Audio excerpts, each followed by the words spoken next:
Hi friends, welcome to Law Chat with Girija. I'm Girija Patel, your host for Law Chat, and I am so excited for you to join us today. I have some amazing guests on Law Chat, and they're here to share their experiences and entrepreneurial journey with us, and through their storytelling, mentorship with us, because that is the whole point. We are all entrepreneurs and we're all on a journey, and learning from one another is the best way for us to move forward in our journey as well. And I have amazing guests who are so willing and ready to share their stories with us, their challenges and their victories and their achievements, and also their mindset. I just can't wait to share that with you. And I also just can't wait to have that conversation with them. It's such a privilege to have each and every one of them here with us today. And also it's such a privilege to have you listening in and tuning in. So let's dive in to Law Chat with Girija. Hi friends, welcome to Law Chat. We all know money and healthy financial status is not only necessary, but it's also very important for our peace of mind when we're running a business to thrive, and for us to also thrive independently and in our business as business owners. Well, my guest today, Mark Tew, is somebody that you most definitely want in your corner. He is a CPA. But not only is he a CPA, but he's a CPA that is approachable and a CPA that actually helps you understand your finances and helps you really embrace the finances in your business as well. So when tax season creeps around, or you're asking the old question of, is this a business expense? He's definitely the guy for you to reach out to and ask those questions. And I feel like he goes by Not Your Dad's CPA, which I can't think of a better way to describe what he does in his business, because his business is also very much against the traditional norms of the finance world, just like my business is very much against the traditional norms of the legal world. So welcome to Law Chat, Mark. I'm so happy that you're here with us today and you're here sharing your entrepreneurial journey and just all the challenges. And I just can't wait to have those conversations with you. Welcome. Yeah, thank you so much. I'm excited to be here, and I feel like we have a lot in common. So, well, a lot to talk about. I know. And so I want to talk to you about like how did this start? I know, of course, you went to undergrad and then you got your master's also, and all of that happened. And I think when you first started, just from reading your bio and everything, you worked at Ernst & Young initially. Yep. So I started at Ernst & Young, which is one of the big accounting firms, in 2007. So I only actually worked for them for just over a year. And then that's when the recession hit and a bunch of us got laid off, including me. So that was kind of a blow, just starting out my career in accounting. And that was in Phoenix, Arizona. But I mean, luckily I was able to get a job, within just a few weeks. So I started working for a smaller firm and for a couple of years, and decided that I didn't think I wanted to do that forever. So that's when I ended up going back to school for an MBA, went to live, moved from Arizona to Indiana to start our, my family's 5, 6, 7-year Midwest adventure. I stayed out there and went to work in corporate finance up in Michigan. So I was out there for 5 years. So yeah, that was the beginning of sort of my traditional corporate career before I made this shift. Yeah. So what made you feel like this is just not working out for me and the shift started happening? What were the first signs, if you can remember, of those shifts?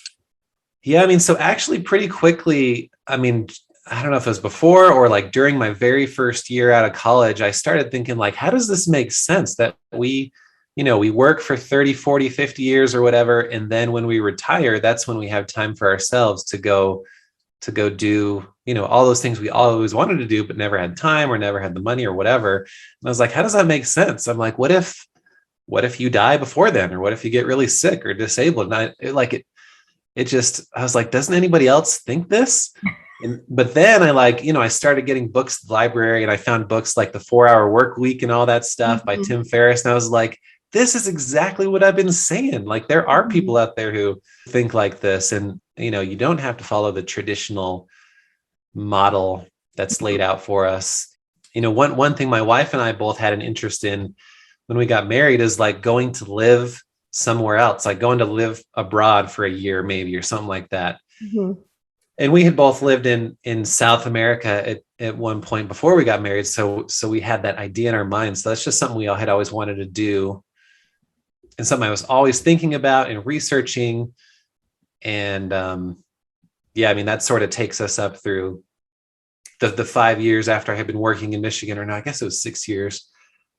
We finally got to a point where we felt like, okay, this is it. You know, we've saved up a little bit of money.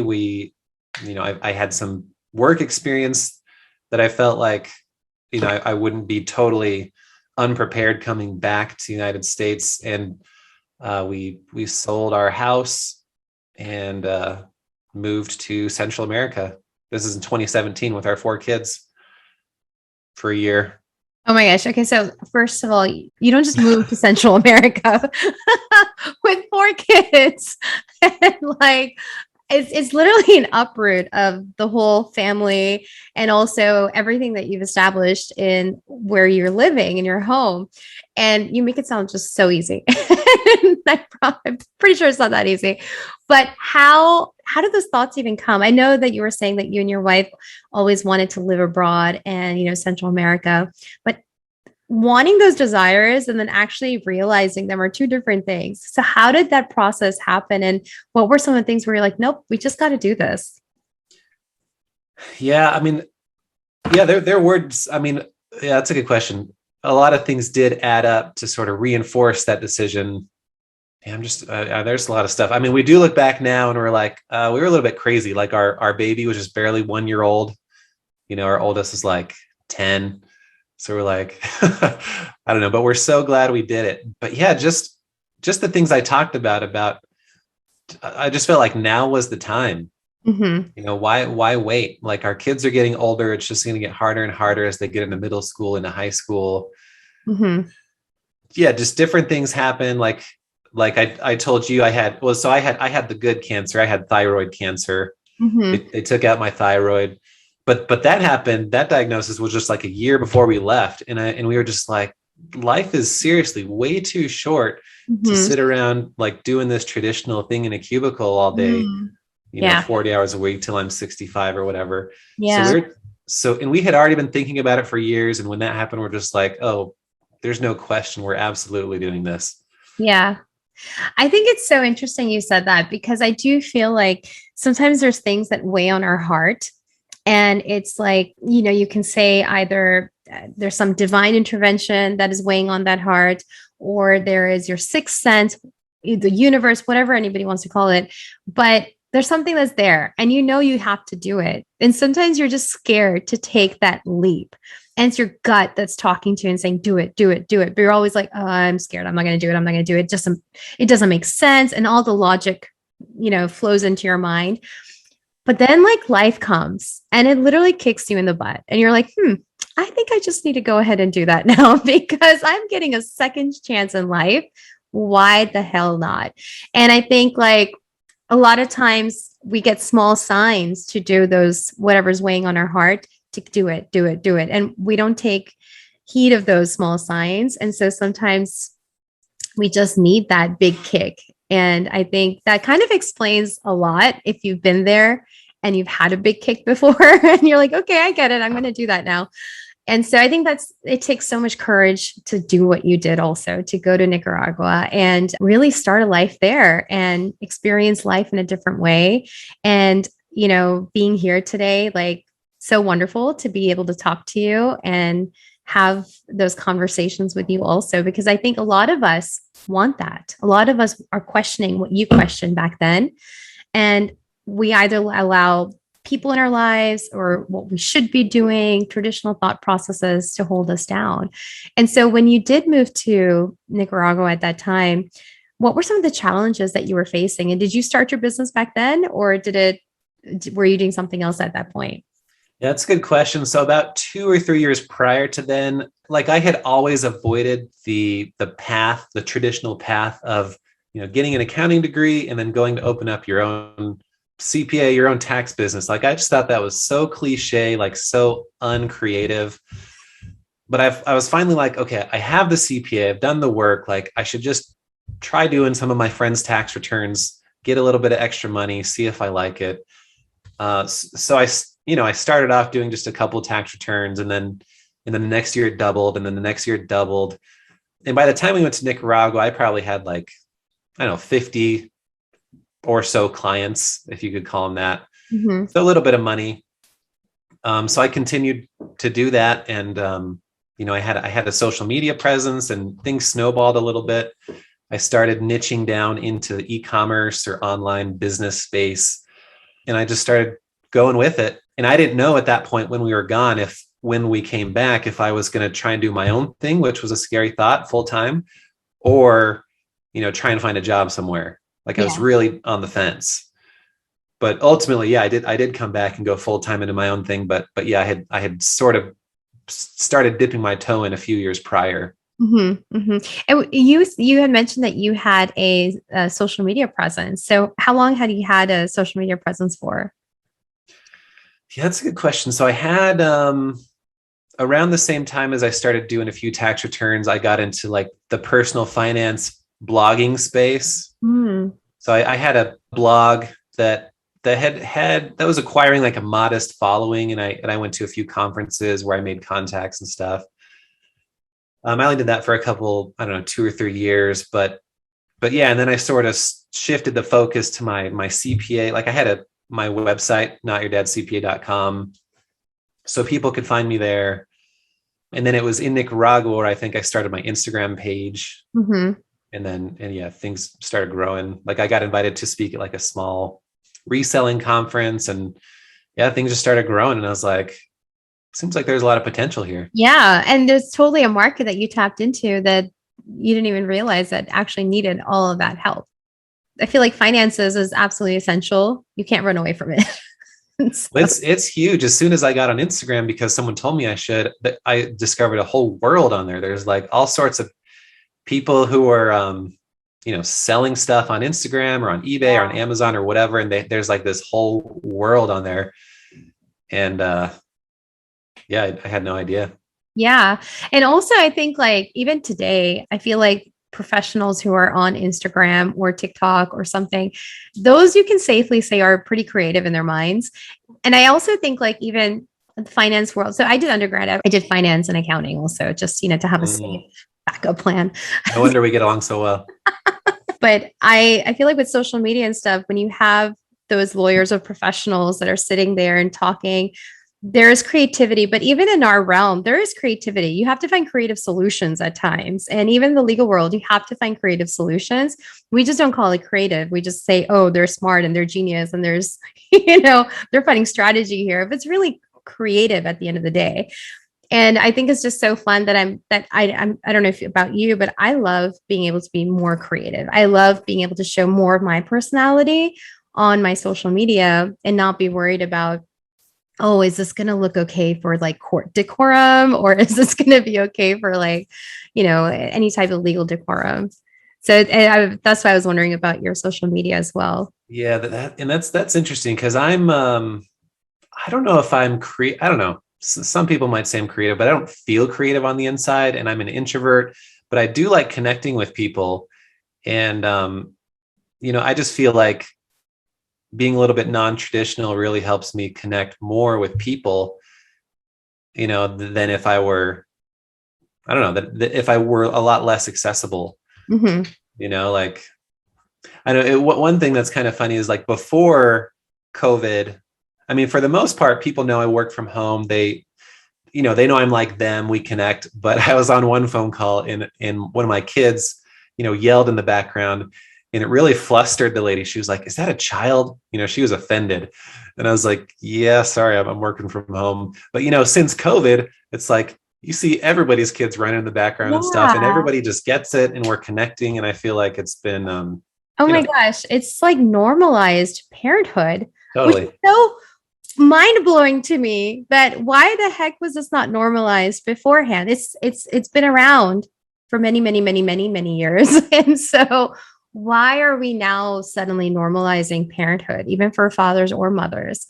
And I think it's so cool. There's definitely blessings that have come out of this entire pandemic, just for society purposes. And of course, there's a lot of other, we were just talking about this earlier, there's a lot of negative stuff too, but I'm definitely coming from a place of privilege, and I just feel like that was one of those things, like normalizing parenthood, being home, slowing down and really pausing and taking in deep breaths was not very normal in our cutthroat society, where earlier how you were saying, or you're expected to work 80 hours a week. Why?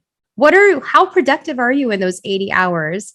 As opposed to when you read the book, you're like, oh, I can be just as productive and get more stuff done and also live a life. Because I feel like we've forgotten to live life. Mm-hmm. Totally. I hate to interrupt this awesome conversation, but I have to stop and talk with you about the number one thing I'm asked about by entrepreneurs: contracts. They're vital to any business relationship and to protect your business. But I also know that entrepreneurs, especially when you're starting up, money is tight. But I would never want you to compromise on a strong legal foundation. So enter yourcontractbuddy.com, a website created by me with contract templates created and drafted by me and fellow industry partners. They're ready to use and easy to plug in immediately. And they are not restricted to any specific state. So yourcontractbuddy.com is sponsoring this episode, and you and your listener can get 10% off right now with code LAWCHAT. Yes, you heard me right. 10% off right now with code LAWCHAT. And now back to our awesome conversation. And so it's so cool that, you are a living, breathing example of living life also, because while you did that in Nicaragua, I know over the summer we were supposed to connect earlier and you were in Mexico and you're like, we're going, and you took your kids out. And that's cool because a lot of people are always worried, oh, our kids' school, what are we going to do? Yeah. And we actually wanted to do Mexico for a year again, but like right before COVID hit, that was our plan. But then COVID hit and we hunkered down for a year, whatever. And then we ended up going to Mexico, but just for a couple months. But just to be able to have that flexibility was still awesome. Mm-hmm. And mm-hmm. working on creating memories and stuff, which is one thing I like to focus on now with my kids. And yeah, it's just flying by so fast. I took my oldest daughter to her first day at middle school today. I'm just like, oh my gosh, it's gone so fast. My daughter started middle school this year too. I definitely had tears coming down. I was like, no. Where did time go? But I think that's the beauty of being an entrepreneur also, is that you're able to make time for those special moments and you're able to, dictate your time also. And so I know that you go by Not Your Dad's CPA. How do you actually embody that in your business? And what are you doing to really reflect that? Yeah, I mean, part of it, like in the beginning, it was, I've been remote for a couple of years now, and that was pretty different. Most of the people who came to me, they had never done that before. They're like, I'm a little nervous working with someone who I'm not, looking at face to face, but especially since COVID, that's pretty normal now. I'm on some CPA Facebook groups, and a lot of them are, for the first time, are trying like Zoom meetings and virtual stuff, and they're like, oh, hey, this is actually pretty cool. So I'm not special in that regard anymore. But I mean, another thing that sets me apart is I really focus on online businesses and people with like beginners, a lot of beginners and intermediate people who are starting reselling businesses. I don't have a secretary at this point that you have to go through to get to me. Mm-hmm. I mean, I'm getting to that point where I should probably start thinking about it, but it's people can, yeah, I just try and be approachable and really connect with people and help them, even though they might feel like a small fry or a little person. I love that. I think that's also one of the main goals in my business as well, is it's attainable. And you can actually have a connection with somebody who will talk to you and not be thinking about their hours or their billing hours or things like that. And it's more about you and getting your work done rather than, oh, let me just send another email out so I can bill 10 minutes. And so that's you guys. We don't bill for emails. I know. My first year in public accounting, that's when I started seeing like the legal invoices we would have to like flip through. And I'm like, 10-minute email, what? Yeah, I don't do that in my practice because I get why other practices might do that, but sure. the bigger you are, the more things are happening. But I don't do that in my practice because I can't even charge for like, photocopies. But again, I'm not doing litigation. So if litigation starts happening, then of course you have like, we're just killing all the trees in the world, I think. But anyways, that's, a whole nother topic for another day, but well, I love that. And so while you were, starting your business and really shifting over to the full-time, this is my business, what were some of the challenges, whether it was mindset or other challenges that were external that you were facing at the time, and how did you overcome them? Yeah, I mean, I think the biggest thing is just taking that step, taking those first few steps and putting yourself out there among all the uncertainty. I mean, it was kind of scary. And I should add, like, I did have kind of a safety net. So when we were coming back from Nicaragua, we had sold our house in Michigan. We didn't know where we were going back to. I was thinking about maybe Texas. I've always liked Texas. We didn't know. And I had an aunt in Utah who was she was leaving for a couple of years. And she said, "Hey, we're going to be gone. Do you want to come house sit for us?" And we were like, maybe, yeah, that might be cool. We could try that out. So we paid them like a little bit of rent, but it was, it definitely took a load off to have that in place and be able to focus more on my business.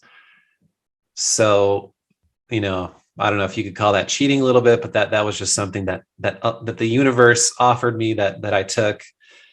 But yeah, I mean, even still, it's like, I was just trying some new things. Like I thought that's when I started creating this online course that I have for new online business owners.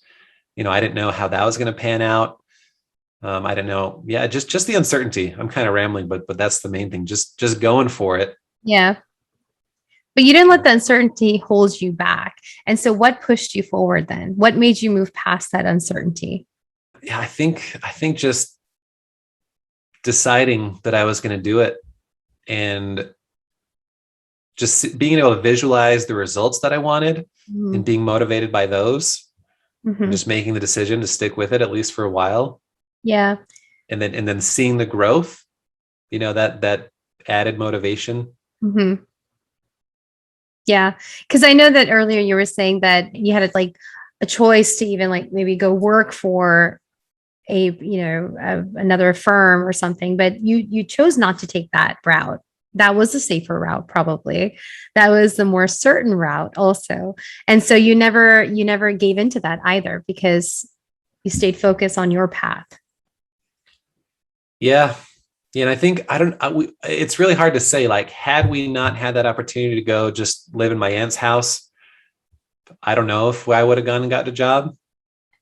It was meant to be. So there you go. Yeah. It lined up. That's how it worked out for us. Yeah. It all lined up and, just kind of your vision and everything just all lined up. So it helped you gain traction. So now you're in Utah. And how long have you been there for now? Yeah, so it was interesting. So my aunt came back early because of COVID. So we actually were in that house, I think, a year and a half instead of 2 years. Mm-hmm. And then we had to scramble and take off. So I had, I think a year or so before, a friend and I had partnered together to purchase an Airbnb in Indiana where he lives. And because of COVID, all the bookings were basically canceled. So we moved from Utah to Indiana to live in that Airbnb for the summer. So this is last summer. Yeah. So that was interesting. And then as people started becoming less nervous because of COVID, they started booking the house up again. So we started having to leave our Airbnb to live in other Airbnbs like each weekend. So that got pretty old pretty fast. And you had to probably take everything out of there because people are, for the most part, like your clothes and. Yep. Yeah. We had to pack up. Yeah. Yeah. Oh my goodness. I can't even imagine with 4 kids. Yeah. And I don't think I've told this story before, but yeah, pretty soon we were like, okay, we got to figure out somewhere permanent to go live and actually put down our roots, now that we're like actual adults or whatever. So, and I mean, we had most recently lived in Utah. Our kids had gone to school in Utah. So we're like, well, let's not keep moving them. Let's take them somewhere they know. So we we found a place near the schools where they had gone before, in the area we liked, near where we lived. Mm-hmm. And this is last summer when everybody was like really trepidatious about the market. Like houses were just sitting there. Yeah. We found a spec home that was halfway built. We put an offer on it, and it just within a few months after that, like that's when the market started going crazy. Yeah. In Utah, especially. And we're just like, oh my gosh, we're so glad we got in when we did. Yeah. Yeah. And Utah is so beautiful. My exposure to Utah has been for skiing, and Park City and on. It was just so lovely. So it has been nice. We're right up against the mountains. I don't know. We always tell people it's just so convenient. Nowhere we have lived in the past has been so easy. Yeah. That's wonderful. I feel like a lot of things also just fell into place, which has been a really nice blessing as well for you. It's interesting because a lot of things have fallen into place, but at the same time, if I framed it differently, a lot of things have not fallen into place. I've been laid off 2 different times. Like when we sold our house in Michigan, we had a newborn. I had just been laid off. I had just had my cancer diagnosis. Like we had already booked our flights to Nicaragua, so we had to sell the house. Just like all this stuff that really culminated into a lot of stress. So I don't want people to think that, this guy just, he gets to live in his aunt's house. Like he has all this stuff lined up for him.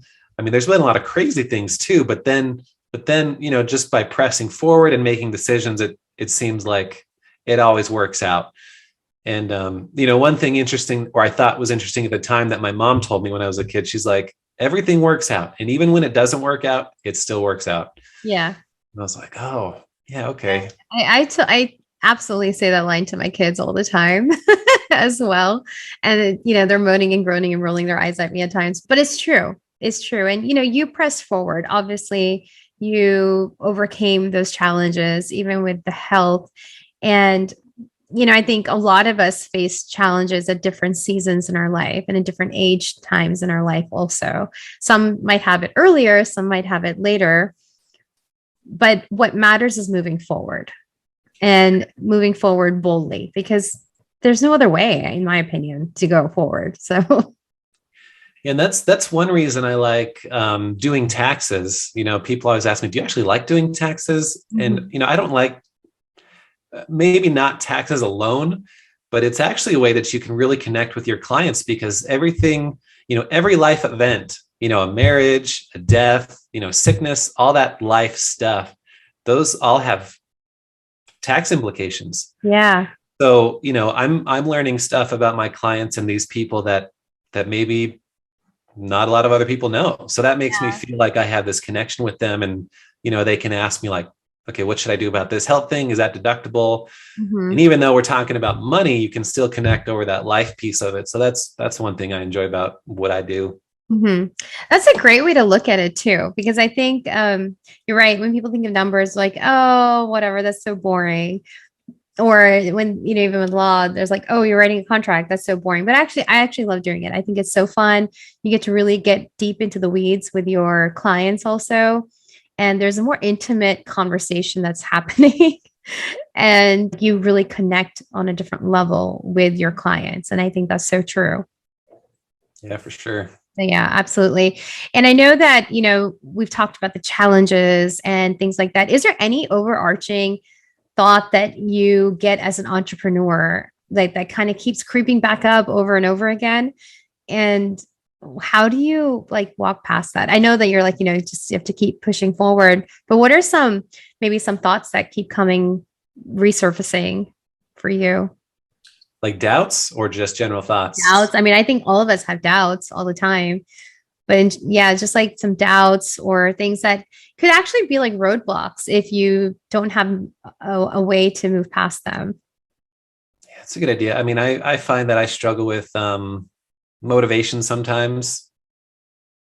That's a good question. I don't know that I've totally figured that one out. You don't have to. I have been, I mean, I've been more consistent with exercise. Like, I think that's helped me.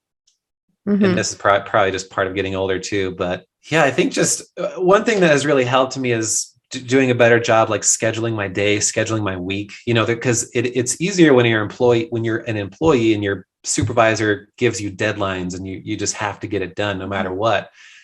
But as someone who's self-employed, I find myself constantly saying like, oh, I could probably do that tomorrow, or I'll do that later, whatever. Yeah. Yeah. But then really just like taking a day and sitting down and marking off a week for this project, and then the next week for this project, and then, getting even more granular with the smaller transactional stuff you have to do. That's been really helpful for me to just get stuff done, grow my business, think about where I want to be. So that might sort of answer your question. Yeah, no, I mean, we all face those time management issues also. And especially, you're right, when you don't have a boss over your head telling you this is how you need to do it, or any type of set systems in place from the company, you have to make your own systems. You have to make your own time schedules, and you have to do what works for you. And so I sometimes feel like it doesn't seem legit at times for myself, but I'm like, wait, but I'm the one that everyone has had to create it. Even in the big companies were small at one time. They started off small. So they had to create all those processes. And so that kind of makes me reframe my mindset at times as well of what I'm doing. So I know that you do accounting and your CPA for online businesses and, sellers and stuff. So why is it important? I know seems like a very obvious and silly question, but why is it important to have our finances in place? And why is it important to have a CPA on our team? Yeah, I mean, one of the main messages I try and get out there for my clients and my audience is that, so there's two things. I mean, there's your taxes, and then there's your personal records and books and finances. And I mean, if your books are a mess, your taxes are going to be a mess too, because your taxes rely on your books, your personal records, like your business financials. So I do try and really encourage people to keep good records, whether that's on a spreadsheet, if you're a spreadsheet person, or a bookkeeping program like QuickBooks, like whatever works for you, as long as you can have that clear visibility into your business.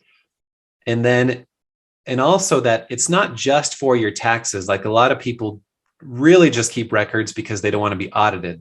They don't want to mess up on their taxes, which is good. But I tell them you have to take it a step further. You have to do that for your own personal and business profitability purposes. Like, you want to be in tune with your business and know what's going on with the numbers, because that's going to give you so much visibility and the ability to make decisions, and take action that's going to drive your business forward. So those are things that I'm always talking about. Yeah. And what's the most common question that you get from your community or your clients? Yeah, and the most common questions aren't always the most important ones. So I'll get questions like, do I have to keep receipts? Do I have to keep my receipts? That's a very common question. I mean, that's up there. So what's the answer to that? No, not necessarily. I mean, you should have some type of substantiation that supports that transaction, but it doesn't necessarily have to be a receipt. That's just the most common example. Yeah, I don't know. Do I need a separate bank account? A lot of people, I mean, there are new entrepreneurs being created every day. Like, people are jumping in with side gigs or side hustles or whatever you want to call them. And most of them have never had any type of self-employment income. So, they really haven't had to deal with that aspect of taxes. Yeah. So it's totally foreign to most people, which is why those questions are so common. And I like, that's why I do what I do, because I like helping them. And yeah. Actually, that's a very common question for our business as well. Or like when other companies come and like, do I need a separate bank account? And for all clarity purposes, I always say, yes, please have one. And the reason is because then you're not commingling your funds, and it's so much easier to like say that, hey, this is my personal stuff and this is my business stuff. And so that's generally my rule of thumb for most companies. But what would your answer be? Yeah, Yeah. I mean, if you're a sole proprietor, you should still at least have a separate bank account for tracking purposes, even though you don't necessarily need one from a legal standpoint. I think, I should probably align with you on a lot of this stuff I tell people. Because another question I get is like, do I need an LLC? Yeah. And I usually, if they're just starting out, I say probably not. It's probably not urgent at this point, especially if all you're doing is selling your old, jackets and t-shirts on Poshmark or online. Yeah. But if you were in some type of like more litigious industry, like construction or something, then I might say that's probably a good idea. Am I on point with that? Totally on point with that. Okay. Absolutely. Yeah, I know. I love LLCs. I think they're fun, and they're also the easy way of getting the best of both worlds. And so for me, it's the same thing. Like I always say, let's do do an assessment of your risks and your liabilities versus not. And so that's how I kind of have them start thinking about whether they need one immediately or they can kind of hang out and get one later on. And then I also feel like with LLCs in particular, and then, corporations, you also need to have a vision for your business. Where are you taking this business? What is your expectations of generating money and income for your business? How are you generating capital? Are you going to a bank? Are you going to investors? And that also kind of will shift my opinion on which route to take and if you need to take it now or later. Right. Yeah, exactly. I usually ask them, are you planning to grow this thing or just kind of like stick with it for a hobby? Because that'll impact what we decide. Yeah, absolutely. So yeah, I'm totally on the same page with you now with that. That makes me feel good because I had a roommate who is he's an estate attorney now in Arizona, but I asked him a few years ago, I was like, okay, why do you need a separate bank account, or why do you need a business bank account if you have an LLC and all this stuff? Just to try to make sure I wasn't giving people bad legal advice, but it's probably about time I catch up with somebody again. Yeah, no, I'd love to have these conversations with you. But really, just to answer that basic question also, it's the reason you need a separate bank account is to show that you're not commingling your funds. So you can have an LLC all day long, but behind the scenes, if you're commingling funds or essentially embezzling from your company, then that corporate veil of protection of liability will not be there anymore. And you'll essentially pierce that corporate veil, as they call it. And so there's a lot of things that you have that protection, but for, and then a list of things that could puncture that. Yeah. Yeah. In my dumbed down language, I tell people you just have to act like a business. Yeah. Or, you put yourself at risk of some attorney out there saying, look, he's not acting like a business because they don't have that separate account or they're not doing that thing. So we can therefore. Yeah. So what are your top tips for somebody who is running their own business? What would be maybe your top 3 or top 5 tips for them? Yeah, I think, they might be things I've already mentioned. Like, I think one of the first things I would do if you're starting out, whether you're a sole proprietor or an LLC or whatever, is just to get that separate bank account like we've been talking about, because then you can start tracking the numbers so much easier and having that visibility into your business and being ready for tax time. It's just a good foundation to build your business on. And then potentially layering on some type of bookkeeping system on top of that. That's probably it's probably one of my top tips. Mm-hmm. And then, another one is just not to stress out. It's probably not as bad or as complicated as you think. Usually when I talk to somebody who's pretty flustered or stressed out on the phone, just after explaining, a few of these things that we've talked about, they'll usually end up saying like, oh, it doesn't seem like it's that bad. And I'll say, no, it's not that bad. Like, you're probably in a better spot than you think. There's probably less you have to do than you think. Like, even if you're starting out, you really don't have to go out and file a bunch of forms with your state or with the IRS. Like, you are a sole proprietorship by default. So I wouldn't let the fact that you're not an LLC or have some other type of formal organizational structure stop you from just starting. Like, if you're inclined to just start selling something or whatever the business is. I agree. Like, yes, sole proprietorship is the default setting for everybody. So those are great tips. And if there are, for tax purposes, are there some special tips for tax purposes that you would also highly suggest? I encourage people to get a basic level of education, or at least just expose yourself to what the common types of deductions are. If you sell stuff online, like my audience does, like learn how you should be deducting inventory, because that's something that's been changing over the past few years. I think those are the main things. Just getting that basic level of education, because then you don't have to be an expert, but you can say, oh, I think I heard something about that one time. Let me go back and check what that was. You offer that education. Do you offer that on your platform or in your business? So that is one reason why I developed my course. It's called Reseller Tax Academy. And in the beginning, I was like, I did an ebook first called Reseller Finance, which talks about a lot of the same things. And I was like, I don't know if people are really going to be interested in this, but it's just so needed, because there's just such a lot of misconceptions and a lot of fear out there. And it just goes through like a lot of different things, like deductions, how to get out of a tax mess, how to deal with the IRS, how to set up your business, like what different types of taxes are. But it really focuses on optimizing your tax situation, which means like, what are the things I can do throughout the year that are going to set me up for success when I actually do my taxes? Love that. Yeah. And that's another message I try and get out there, because if somebody hasn't been keeping track of anything, hasn't been doing much, but then they come to me at the end of the year and they're like, okay, here's my stuff. Now work your magic. Like I can't just work my magic. Like they have to do the things throughout the year that are going to set them up for success. And like an example of that might be just like your dental hygiene. Like if you're not brushing your teeth and flossing, the dentist can't just like magically fix you on that visit. Like he can start to clean you up the best he can, maybe better than somebody else. But there's a lot you can do throughout the year to what I call optimize your situation and get the most out of it. That is such a great tip, because I think a lot of us don't even think about it. We're just kind of going with emotions.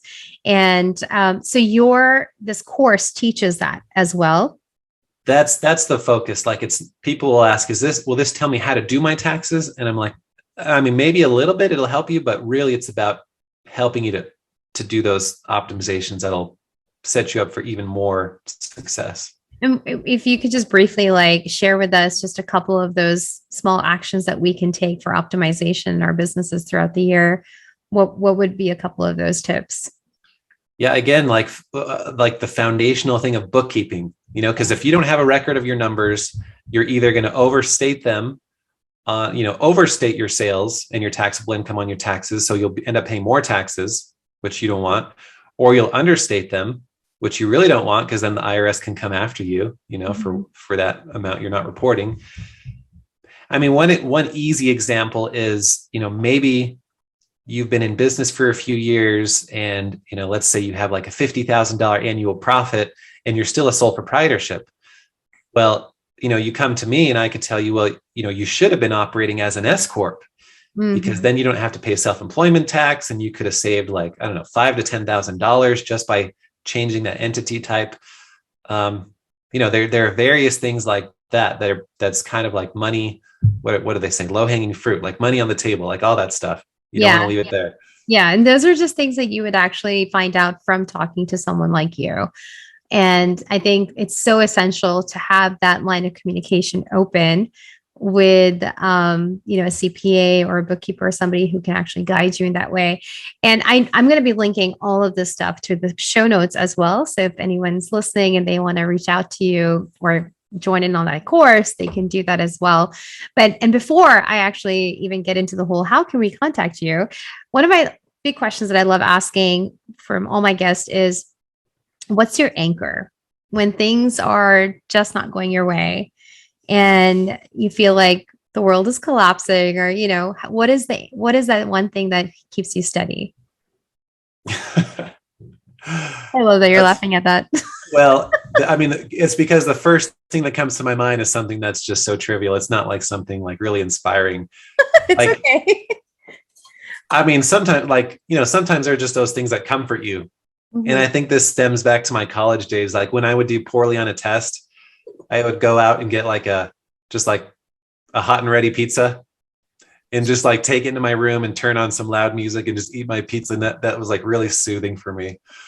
So the first thing you said when I thought of that was like, oh, I really like pizza.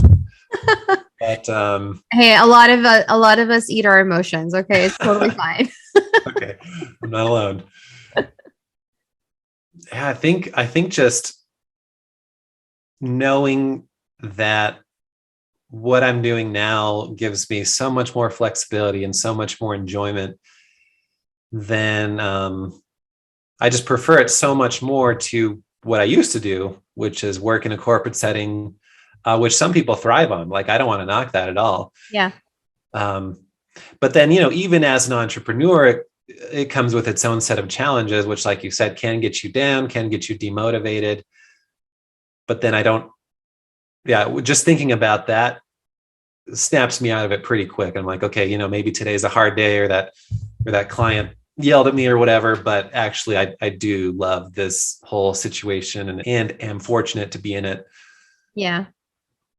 No, I agree. I think just, keeping that vision and the values close to your heart is helpful to move forward. So yeah, thanks for sharing that. So towards the end, I always ask my guests some of their favorite books, whether it is personal or whether it is professional book, business, it doesn't matter. I know you talked about 4-Hour Work Week, which I'll be linking as well. But is there any other book that you love? Well, I mean, yeah, I don't know that book. I mean, that guy works like 20 hours a day. So I have some issues with it, but there are a lot of good concepts in it that really motivated me.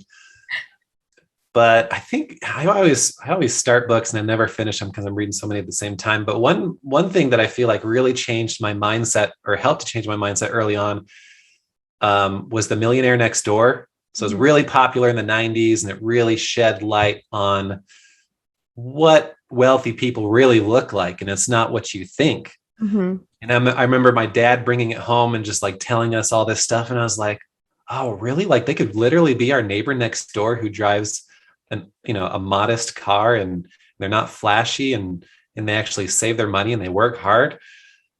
So I just love that concept. So that's always going to be one of my all-time favorites, even though it's a little bit more dated now. Yeah. What are some of your favorite business tools or apps? Yeah, what do I use? I mean, what's been really helpful for me is I've used Calendly, like the scheduling. I love it. Yeah. Tool. So I've been using that for a few years. And even like a year or two ago, to get the premium version or whatever, where you can have additional functionality where you can accept payments and stuff, I was like, I don't know if I want to pay the $100 or whatever it is. But I mean, it's a no-brainer. Yeah, it's so worth it. It makes it a lot easier. I don't know. I use Kajabi to record, updates that I do for my. No, sorry. I use Kajabi to host my course, and for my email list now as well. I use Windows PC, so I use Camtasia to record my course stuff that I do updates for. I've never heard of that. Yeah, it's not maybe very popular. I just never heard of that. So yeah, Camtasia. Yeah, I haven't used Apple or Mac stuff yet, so I don't know what the popular one is on that side. But I mean, I use Instagram a lot for social media. Yeah. I don't even know what the best apps are. Like, sometimes you have to like chop up your stories so you can post them on Instagram. So I just found like whatever random app could do that. Like, I don't know. I feel like there's some that come and they work really well for a short period of time. And then there's all these glitches, and then you just have to go to another one. Right. There's really little consistency on the ones that are really awesome. But yeah, no. And a lot of the cutting and all that you can even do within those apps now itself. So it's not even like there's a lot that you can do within Instagram as well. Well, thank you so much. You have shared so much information with us today and so much of your wisdom. And I'm so thankful that you were on the show with me today as a guest. It was really wonderful talking to you. And now, if someone wants to reach out to you and connect with you, how do they do that? Yeah, you can just email me if you want. It's just mark@notyourdadcpa. Or I'm pretty active on Instagram as well. So same thing. It's just @notyourdadcpa. Wonderful. Thank you so much, Mark. Yeah, thanks for having me. Thank you so much for joining Law Chat with Girija. I love these kind of stories and conversations where we can be real, honest, and open, and having fun at the same time. I hope you are inspired and motivated to keep doing the amazing work you are doing. If this is something that gave you all those feels and then some, truly motivated and inspired for you, you can show your love in all or one of these ways. Be sure to give this video a thumbs up, subscribe, and share this video with your community and tell them about it, or share with somebody that can benefit from it. I look forward to seeing you next time on another episode of Law Chat, and until then, keep moving forward. Bye.